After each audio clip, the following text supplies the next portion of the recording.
emotional intelligence. Match their artificial intelligence with your own emotional intelligence. An introduction to the EQI 2.0 model. Artificial intelligence already exists, but its importance and influence will increase enormously during this century. An American psychologist, Dr. Reuven Bar-On, has developed a model for how to assess and refine people's emotional intelligence, often referred to as EQ, which at least in theory can be seen as a humanistic counterweight to AI. Dr. Reuven Bar-On called his model EQI. Multi-Health Systems in Canada, abbreviated MHS, has updated this model, revising both content and reports, although Dr. Bar-On's original concept still constitutes its platform. This model is now referred to as EQI 2.0.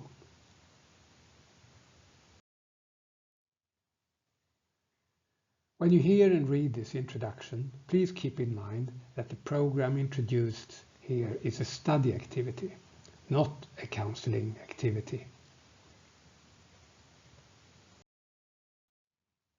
By this, we mean that this program aims to teach what EQ is and how it affects not only you, but also the people around you. It also contains a lot of ideas for how to improve and optimize one's own EQ.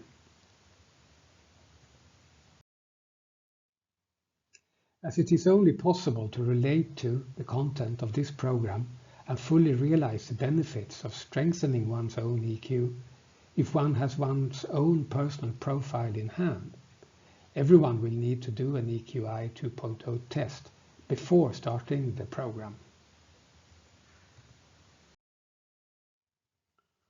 Although this program will offer you a lot of ideas for how to further sharpen your EQ, it is not a personal counseling session. For specific advice on how to interpret your personal profile, please contact this program's certified EQ coach.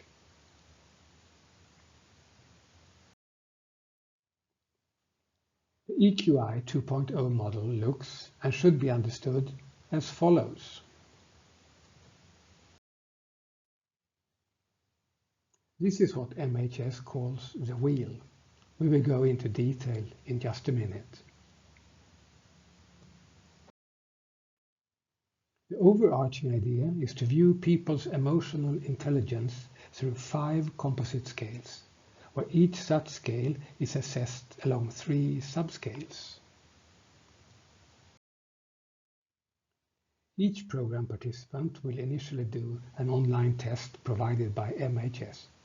It takes around 20 minutes and can be done from any location with internet access.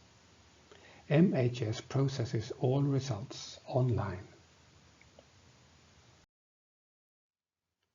Each test subject will get his or her own test score summary by email in the shape of a profile. This profile is for the individual's own use and reflection and is not meant to be shared with anybody else, unless the individual so wishes. The summary score sheet, i.e. the profile, looks as follows.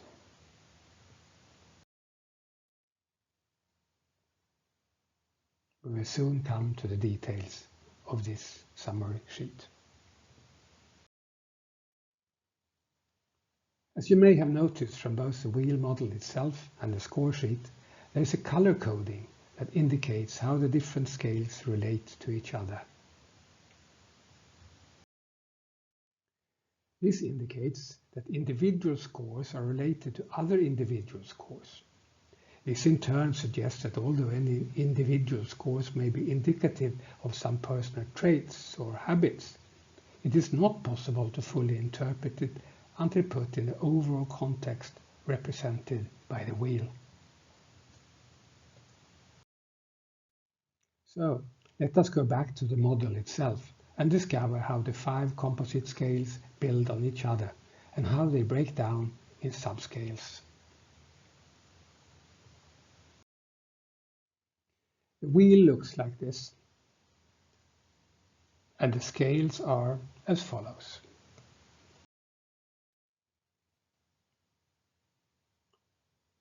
The first composite scale is self-perception.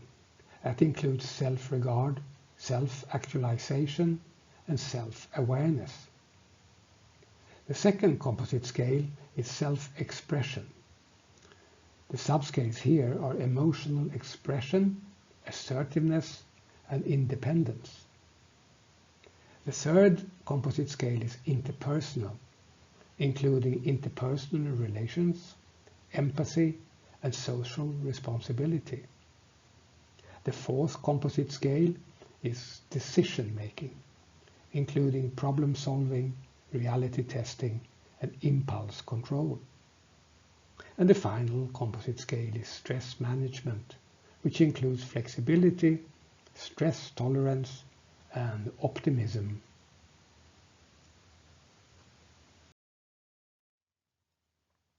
In addition to these 15 subscales making up the 5 composite scales, there's also a 6th composite scale that is weighed in, but reported separately rather than included in the profile. This is a so-called happiness score. This score is made up of the following 4 subscales: self-regard, interpersonal relationships, self-actualization, and optimism.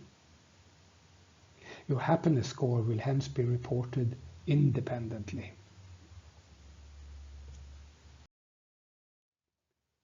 Based on how the respondent responded during the online test, he or she is given a score somewhere between 50 and 150 for each subscale. These scores are then weighed in as composite scales and finally converted to an overall EQ score. The score 100 suggests a statistical average based on thousands and thousands of tests.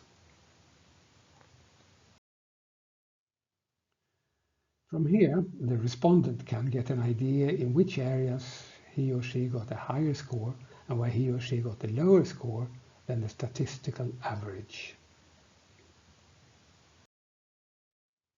This is, however, not the key to this program. The idea is rather to use the scores as a starting point, to inform the respondent about his or her emotional capacity and balance.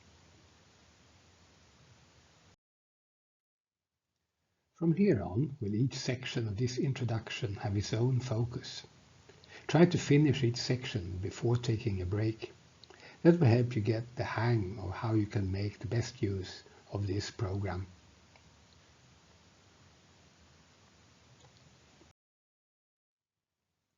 Focus number 1. What the various subscale headings are meant to indicate, as defined by Stephen Stein and Howard Book in the EQ Edge.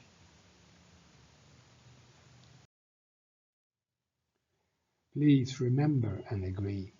The way the terms are explained in the following may differ slightly from how you yourself would normally interpret them. During this program, we must, however, assume the interpretations suggested here, as a debate about this would never end.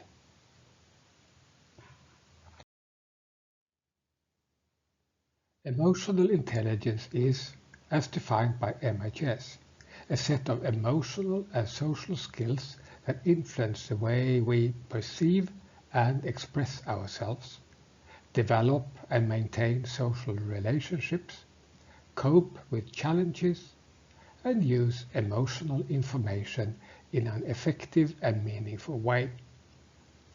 These skills are assessed according to the scales already given, composed and interpreted as follows. Let us start with self-perception, that contains self-regard, self-actualization, and self-awareness.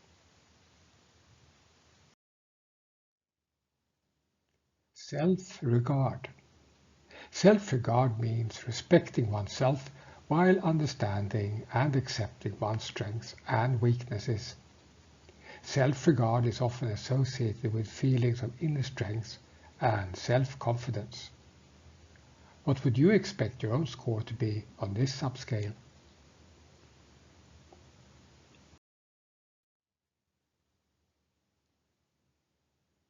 Self-actualization. Self-actualization refers to the willingness to persistently try to improve oneself and engage in the pursuit of personally relevant and meaningful objectives that lead to a rich and enjoyable life. What would be your score on this subscale? Emotional self-awareness. Emotional self-awareness includes recognizing and understanding one's own emotions. This includes the ability to differentiate subtleties in one's own emotions while understanding the cause of them and the impact they have on the thoughts and actions of oneself and others. What would you expect to score on this subscale?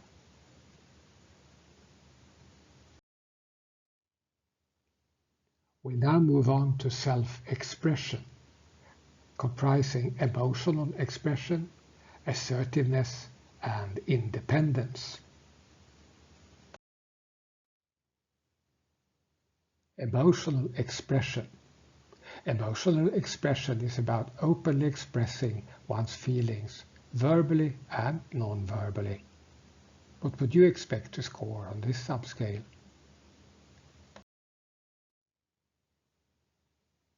Assertiveness. Assertiveness involves communicating feelings, beliefs and thoughts openly and defending personal rights and values in a socially acceptable, non-offensive and non-destructive manner. What would you score on this subscale? Independence. Independence is the ability to be self-directed and free from emotional dependency of others. Decision-making, planning and daily tasks are completed autonomously by independent people. Are you an independent person? We move on to interpersonal, where we have interpersonal relations, empathy and social responsibility. Interpersonal relationships. Interpersonal relationships refers to the skill of developing and maintaining mutually satisfying relationships that are characterized by trust and compassion. What score would you expect to have on this subscale? Empathy. Empathy means recognizing, understanding, and appreciating how other people feel.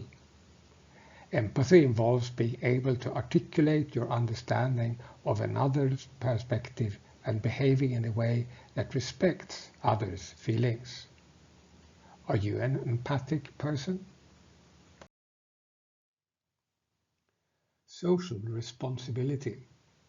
Social responsibility means willingness to contribute to society, to one's social groups, and generally to the welfare of others.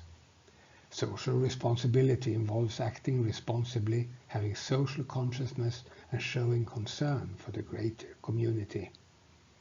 Where would you score on this subscale?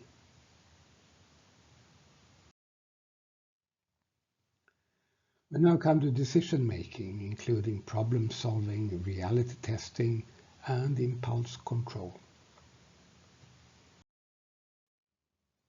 Problem solving. Problem solving refers to the ability to find solutions to problems in situations where emotions are involved.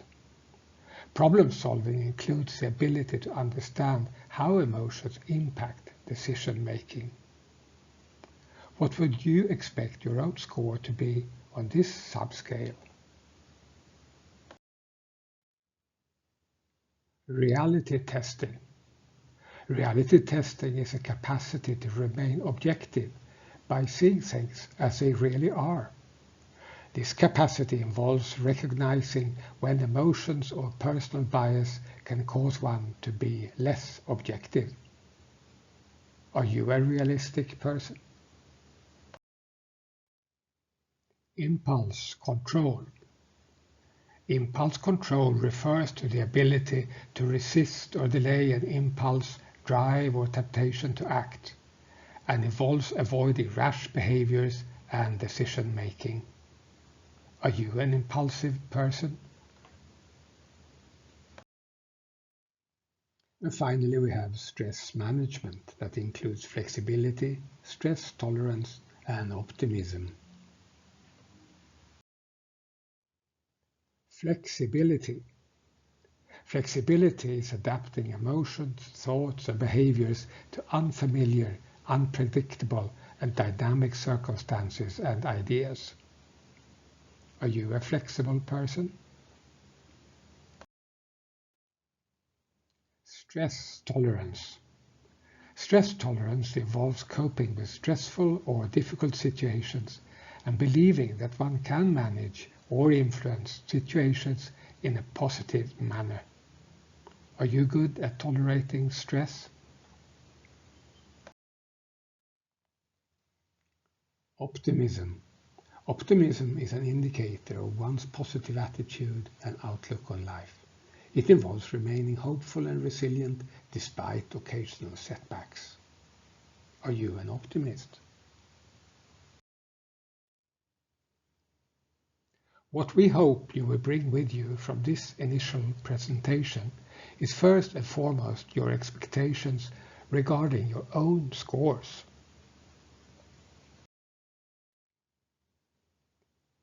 The reason is that most of us think we know, although we actually do not know, how our actions and our reactions are experienced by the outside world.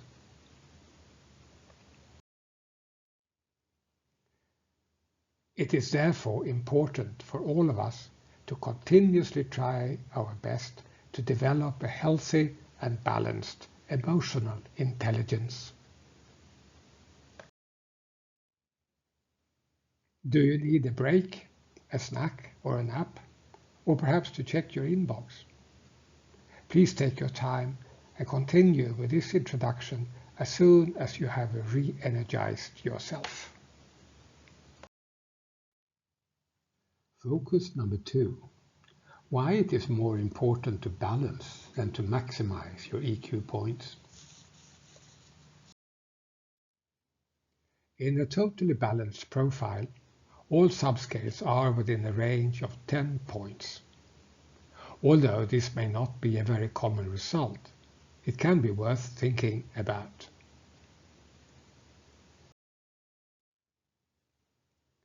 This means that no matter if your own profile shows a higher or lower overall score, the first task will be to see how far apart your highest and lowest scores are.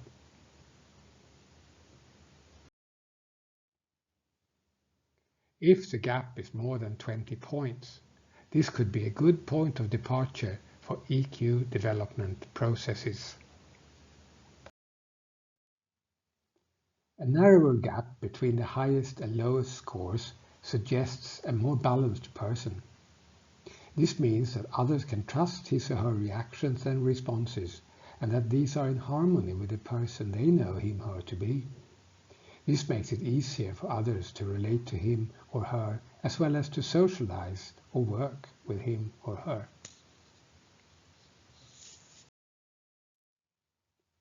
On the next couple of slides, you will see 2 profiles.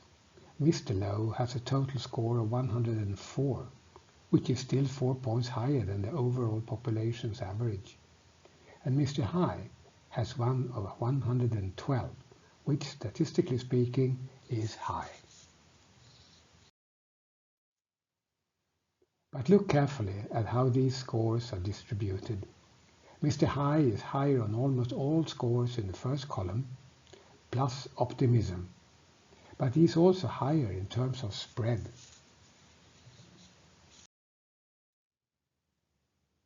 Look at these numbers for a short while. We will soon analyze them further.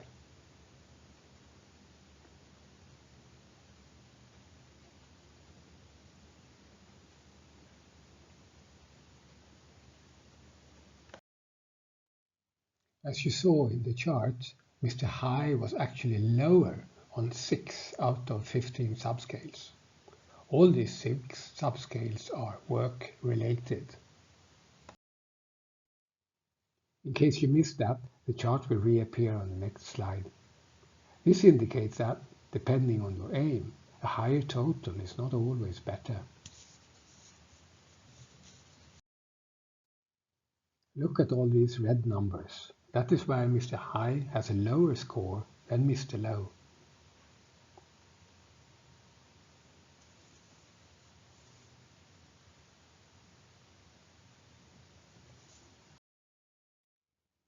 Furthermore, has Mr. Low, with his 38 points, a narrower gap compared to the gap of the 48 points of Mr. High.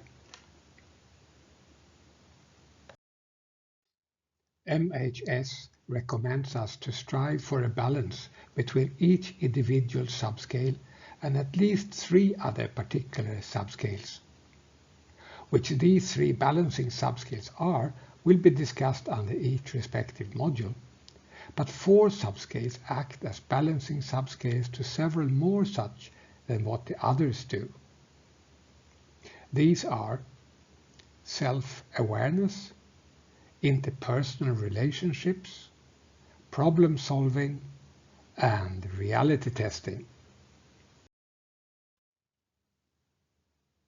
Out of these 4, you can see that Mr. High is higher on self-awareness and interpersonal relationships, but Mr. Low is higher on problem solving and reality testing. This could suggest that Mr. High is more of a people's person, whose other scores need to balance with those 2 mentioned above, if you shall not risk to be seen as a challenge to other people's integrity. Mr. Low may, on the other hand, be more hands-on, less personal, but more delivery-oriented, and may therefore gain from balancing all that with a caring attitude. It is also true that if your ambition is to enhance your EQ for career purposes, your desired field of work will also indicate which areas of your emotional intelligence you should try to give priority to. Again, the highest overall score is not necessarily better.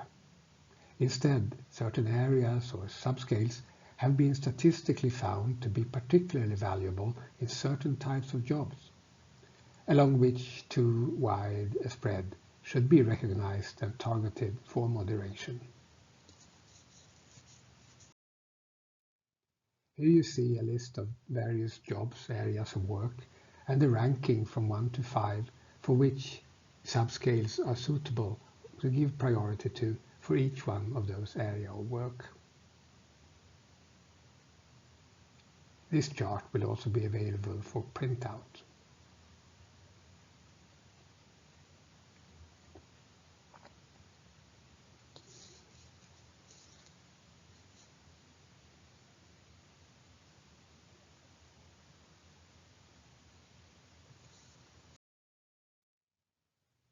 Here is another set of jobs listed in the same way.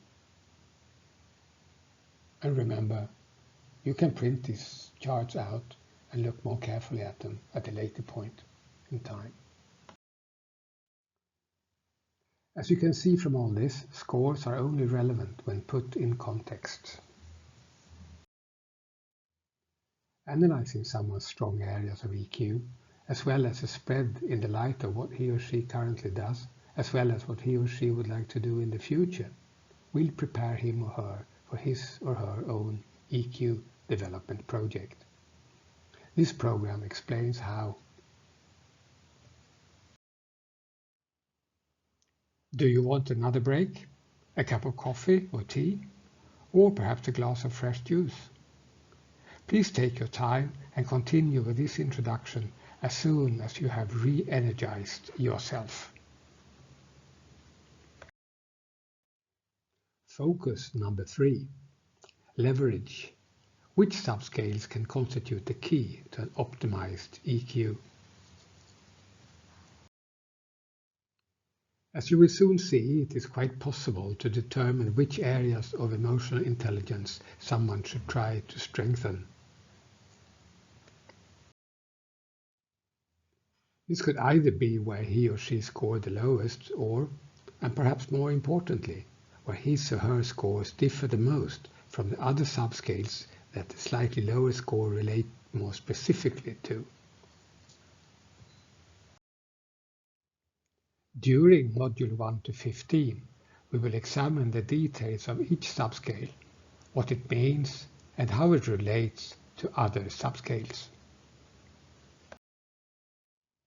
However, since this introduction's Focus 3 aims to highlight this program's focus on such balance, we will, a few slides ahead, look at which 3 balancing subscales that balances 4 randomly chosen individual subscales, out of the altogether 15 that this program comprises. By balanced, we mean, which you will learn much more about later in this program, that the difference in scores between the subscale you assess and its balancing subscale is 10 points or less. On the next slide, you can see which those 3 balancing subscales are for each one of the 4 randomly selected subscales. Don't worry, you do not need to memorize them now. You will have many more opportunities to internalize the interrelationships between different subscales during this program. Here you can see that the balancing subscales for self-regard are self-actualization, problem-solving, and reality testing, while the balancing subscales for emotional expression are assertiveness, interpersonal relationships, and empathy. The balancing subscales for interpersonal relationships are self-actualization, independence, and problem-solving, while the balancing subscales for problem-solving is self-awareness, reality testing, and flexibility. Here you can note that although problem-solving is a balancing subscale for self-regard, self-regard is not the balancing subscale for problem-solving. And although interpersonal relationships is a balancing subscale for emotional expression, is emotional expression not a balancing subscale for interpersonal relations?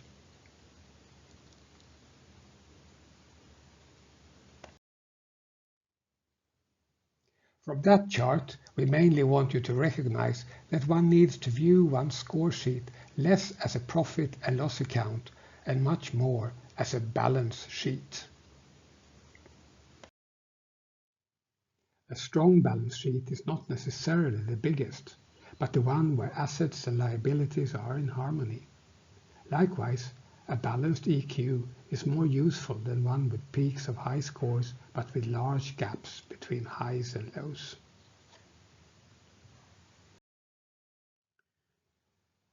The upcoming chart will help you recognize which of the 15 subscale modules you could benefit the most from attending. No doubt, if you are serious about understanding how to optimize your EQ, you may want to attend all the modules. But if time is a constraint, you may wish to be selective. Your coach marks your score for each module, both horizontally and vertically. Differences in the balancing scores show in the white boxes indicating which modules balance each other. A color code is inserted to the far left. Participate in at least those modules marked with red to the far left, although also those marked with yellow are highly recommended. In the bottom left corner, you can also see your happiness score.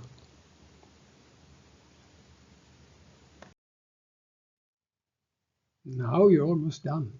The next and final focus is about what you can do now. If you feel uncertain about anything that has been discussed till now, please feel free to go back and recap some or all of the slides. What do I do now? Each module consists of 3 parts.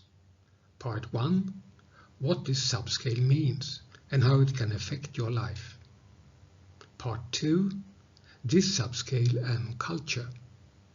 And Part 3, this subscale in context and which other EQ areas it will impact the most. Each part is accompanied by an exercise. This exercise is for your own reflection only and has no right or wrong answers. Each module will take around an hour or so to complete.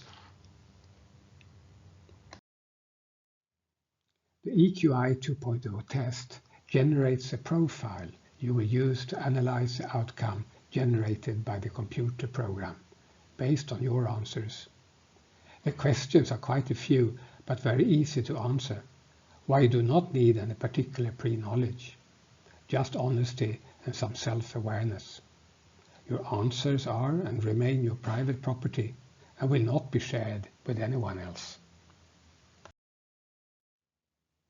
After you receive your profile sheet, together with the module selection matrix you have just seen, filled in by us, you can choose which modules you want to start with. The fee you pay gives you personal access to all the modules for as long as you want. The profile sheets, the selection matrix, the job versus EQ matrix, and all 3 exercises per module constitute your program documentation. This you can save separately for easy access. But who is your certified coach? Your certified EQI 2.0 coach is Leif Olsen, who in addition to this certification has a long and culturally as well as geographically varied background, including controller and system designer for a national trade council, consultant and manager for hire in the corporate sector, manager of financial sector bi- and multilateral development projects, a researcher and author on cultural interaction and understanding. His books include Traffic, a book about culture, Good Governance in the New Millennium, and The Citizen Lobby, From Understanding to Influence. He's also a real estate entrepreneur in Europe as well as in Asia. Welcome to this EQ program for your future and/or sheer pleasure.